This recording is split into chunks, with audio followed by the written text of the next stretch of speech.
questions for John Farrell? Pete, right here in front of us. Start with Pete. John, I guess from the first inning, what is it that you saw with Sale? Anytime he mislocated, particularly in the middle of the plate, they made him pay for it. Whether it was Altuve a couple of times, to Bregman, to a fastball that leaked out over the plate to Gonzalez for the two-run double in the right center field. So in this one, a little bit more center cut pitches that he paid for. And then his slider was hit and miss today. Some were flat, some had good depth, but the inconsistency to the location, pitch to pitch, is the difference in this one against a team that makes you pay. Given that you guys had to carry Nunez off, is that going to be, is he done for the series at this point? No final determination, but obviously it wasn't good. He had been cleared prior to the start of the series. The number of tests that we put him through felt like he had satisfied all that we could simulate, but it was apparent trying to go gain speed. We saw what transpired. A few more for John. John, with Sale, the velocity numbers were really good, obviously. Was there something that you thought led to the mislocated pitches, or was there anything that you were seeing other than he just misses? Yeah, at times he would get a little flat. You see where he wasn't as downhill with probably all three pitches at times, but then he would catch. He'd throw a good number of pitches where it was typical of the way Chris would deliver the pitch. But I thought today, again, there was a couple times where things got flat and they made him pay.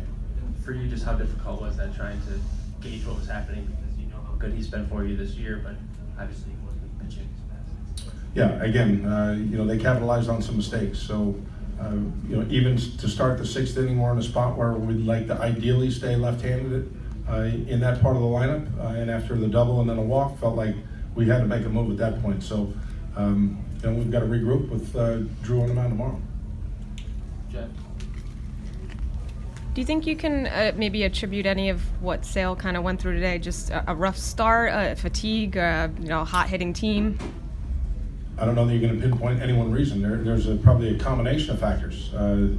We know that this is a quick strike offense that we're going up against, and when you don't locate, things can happen quickly, and that was the case today. So, at this point in time of the year, starting pitchers, you've got workloads that you're dealing with, and trying to do whatever you can to adjust routines in between starts to allow for appropriate rest or additional rest, or allow things to be as fresh and as crisp as possible.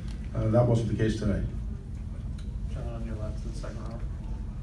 What did you think Verlander and the Astros pitching staff did right that limited your team to only 2 runs?